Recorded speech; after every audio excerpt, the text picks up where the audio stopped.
Although Japan is often regarded as one of the safest and most peaceful countries in the world, in the year 2007, a chilling incident occurred that sent shockwaves not only through Japan, but across the globe. 市橋容疑者が確保されました。今から1時間ほど前のことです。身柄が確保された時の様子はどうだったのか。目撃者は。It was a packed house at Chiba District Court in Japan Thursday. People had gathered to catch the wrap-up of one of the country's highest-profile criminal cases in recent years, the sentencing of Tatsuya Ichihashi for the killing of a young British woman 4 years ago. Lindsay Hawker's parents were in attendance, having flown out from England to watch the proceedings. The court ordered Ichihashi to spend life behind bars for the death of the 22-year-old English teacher, whose battered and bound body had been found in a dirt-filled bathtub on the balcony of his apartment outside Tokyo.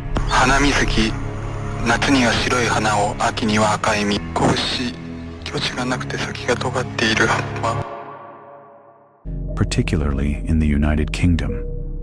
It wasn't just the horrifying nature of the crime that captured international attention.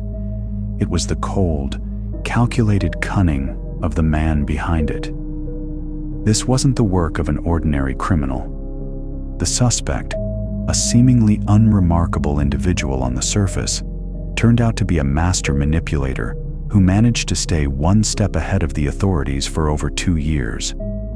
Despite the Japanese police launching a massive manhunt and even offering a reward of 700,000 yen for information leading to his capture, he repeatedly slipped through their fingers. The elaborate and almost unbelievable strategies he used to disappear left investigators baffled and the public in disbelief. The entire case was so surreal, so packed with twists and turns, that it felt less like a true story and more like the gripping plot of a suspense thriller. Except this time, it wasn't fiction. So what exactly happened? Who was murdered? Who was the killer? And how did this one man bring the police to their knees? Stay with us till the end of this video to find out the whole story. From how he was finally caught to the punishment handed down by the court, and even how this killer went on to make millions while in prison. You'll find it hard to believe. Before we dive into the incident, let's get to know the 2 key characters of this story. At the heart of this tragic story is a young woman named Lindsay Hawker. Born on December 30th, 1984, in England, Lindsay was the beloved daughter of Bill and Julia Hawker. Shortly after her birth, the family settled in the city of Coventry, where Lindsay would spend most of her early life. From a young age, she stood out not just for her intelligence, but for her kind and compassionate nature. Friends and teachers alike described her as bright, curious, and full of potential. Her academic journey led her to one of the most prestigious institutions in the country, the University of Leeds, where she pursued her passion for science. In 2006, she graduated with a degree in biology, with dreams of seeing the world and making a difference. Like many young graduates, Lindsay was full of hope, ready to explore new cultures and experiences beyond the borders of her home country. But what awaited her overseas was something no one could have ever imagined. Lindsay was also trained in martial arts. After earning her undergraduate degree, she wanted to pursue a master's degree. But first, she decided to do something new and exciting with her life. That's when she chose to go to Japan as an English teacher. She applied to several well-known institutes and was selected by NOVA, Japan's largest private English teaching institute. Following her selection, she moved to Tokyo, where she was assigned to the nearby city of Koiwa. There, she lived in a rented house with 2 other foreign women. Back in England, her parents and boyfriend remained in contact with her through email, Skype, and phone calls. One day, Lindsay mentioned in an email to her boyfriend that she had met a boy. This brings us to the second key figure in this story, Tatsuya Ichihashi. On the other side of this story is a man named Tatsuya Ichihashi, born on January 5, 1979, in Japan's Chubu region. He came from a privileged and respected background. His mother was a dentist, and his father was a well-known and highly regarded doctor in the local community. With such accomplished parents, it was naturally expected that Tatsuya would follow a similar path and pursue a successful career in medicine. But from early on, it became clear that he had little interest in academics or the future his parents had envisioned for him. Despite their encouragement and pressure, Tatsuya struggled with his studies and ultimately failed to live up to those expectations. He eventually enrolled in a university and, in 2005, managed to graduate with a degree in horticulture, a far cry from the medical career his parents had hoped for. But even after completing his education, he showed no motivation to build a meaningful life for himself. Instead, he chose a life of idleness, surviving on a monthly allowance of 50,000 to 60,000 yen from his parents, drifting through life without direction or purpose. Beneath this quiet, withdrawn exterior, however, was a man hiding much darker tendencies, ones that would soon shock the world. Tatsuya spent most of his time wandering around or at the gym. He had also taken martial arts classes and was a black belt holder. One day, after her class, Lindsay was returning home by train. While on the train, a boy approached her and said, "You're my English teacher." Lindsay replied, "I don't recognize you. You must be mistaken." But the boy insisted, "My name is Tatsuya Ichihashi. Maybe you don't remember me, but I was in your class." That's how their conversation began. Ichihashi told Lindsay that although he was taking regular English classes, he wanted private lessons to improve his English further. Initially, Lindsay declined, saying she didn't have time, but he kept requesting, offering to pay $35 an hour for just 2 to 3 hours a week. It was a good offer, so Lindsay agreed, but insisted the lessons happen somewhere other than his home. They decided on a large cafe in the city. After this conversation, Lindsay got off the train and took her bicycle from the station's parking area to head home. As she was riding, she noticed the same boy from the train was following her. She tried to speed up, but he kept tailing her. When she reached near her house, he said, "I'm sorry. I didn't mean to bother you. I just wanted to say sorry." Lindsay said, "Okay, I forgive you.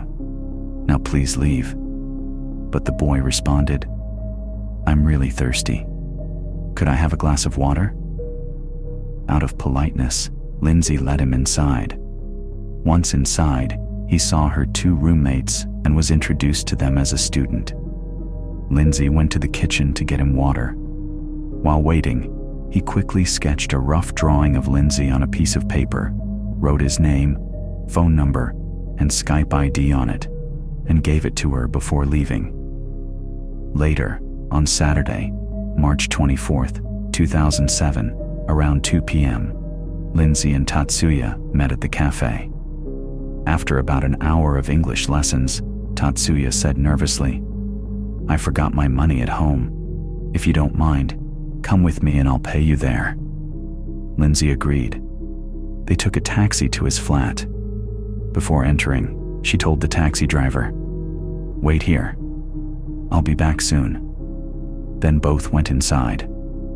The taxi driver waited for about 7 minutes, but when Lindsay didn't return, he quietly left. Back at her apartment, Lindsay's roommates waited for her return, but she never came back. They tried contacting her, but all attempts failed. They then informed the local police, but no official complaint was filed. The police just waited for her to come back. When Lindsay failed to show up for classes on March 25th and 26th, Nova notified her parents in England. On March 27th, following a formal complaint by her roommates, police began their investigation at her apartment. they found the sketch that Ichihashi had drawn. Since it had his contact details, police quickly started looking for him. They also obtained CCTV footage that showed Ichihashi last seen with Lindsay. Upon checking his records, police found no serious criminal history, just a minor incident. So initially, they didn't suspect him much. Nevertheless, 2 officers went to his apartment to question him.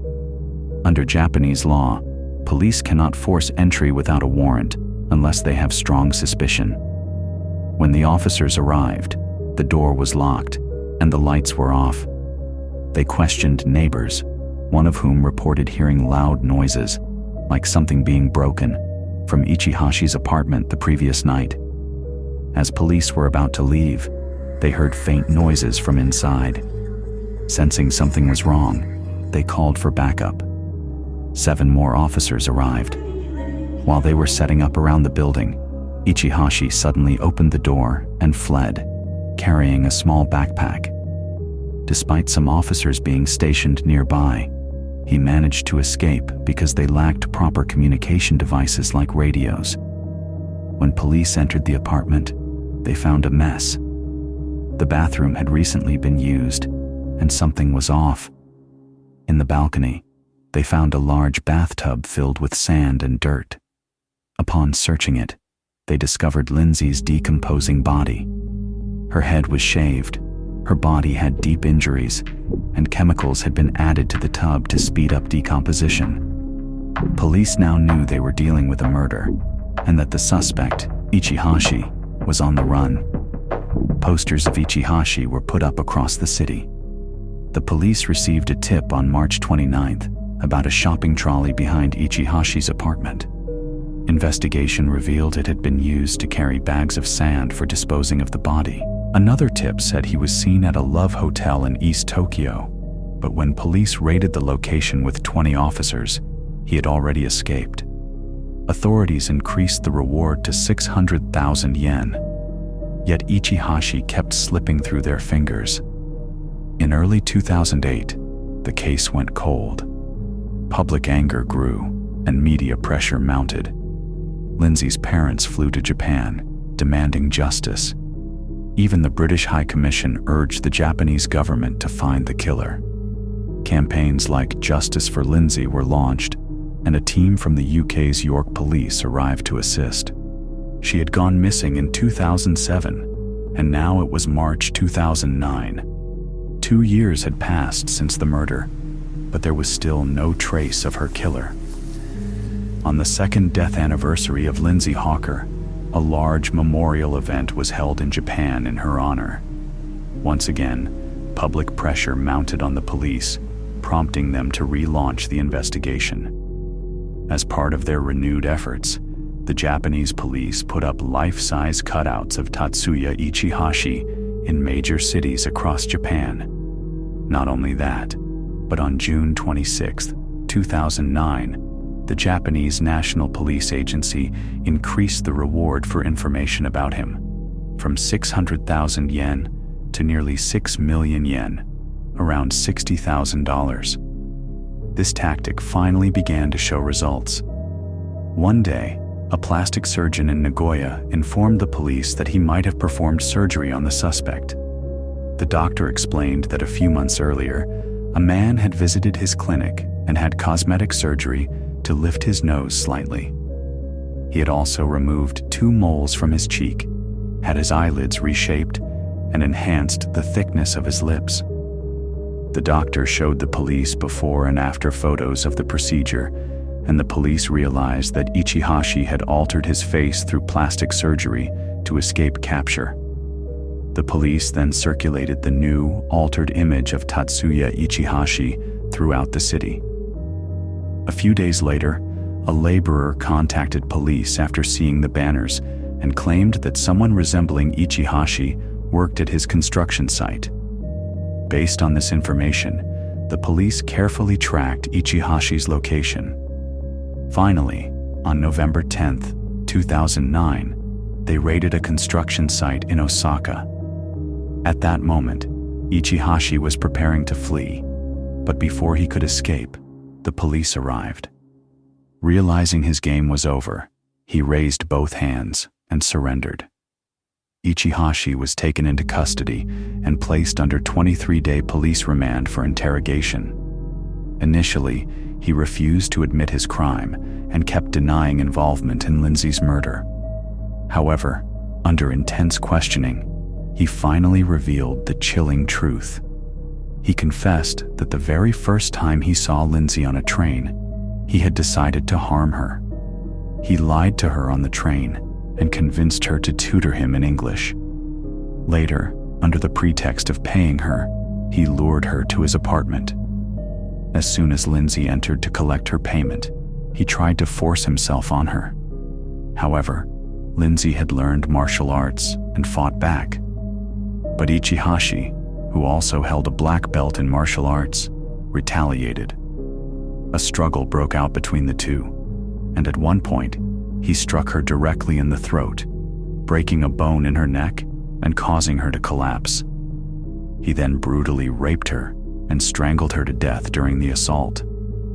After the murder, he hid her body in the bathroom. He bought soil, sand, and decomposition agents. He destroyed Lindsay's belongings, cut her hair, placed her body in a bathtub, and covered it with the decomposition materials. Later, he moved the tub to the balcony. That same evening, as he was preparing to flee, the police arrived at the apartment. Despite their arrival, he managed to escape.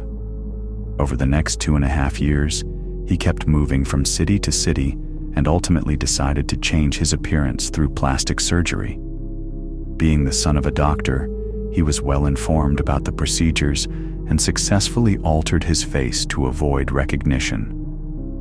After confessing, Ichihashi was officially charged with Lindsay Hawker's abduction, rape, and murder. The trial began at the Chiba District Court. His defense argued that Ichihashi had not intended to kill Lindsay and that her death was accidental. Ichihashi claimed that during the assault, he covered her nose and mouth to stop her from screaming for help, and she may have suffocated accidentally. Prosecutors pushed for the death penalty. Meanwhile, in September 2010, Ichihashi issued a public apology to Lindsay's parents through newspapers. While in prison, he also wrote a book detailing how he met Lindsay for the first time and how he murdered her. The book also described how he spent 2.5 years on the run and got plastic surgery. When it was released in January 2011, the book became a bestseller, earning him millions of yen while still in prison.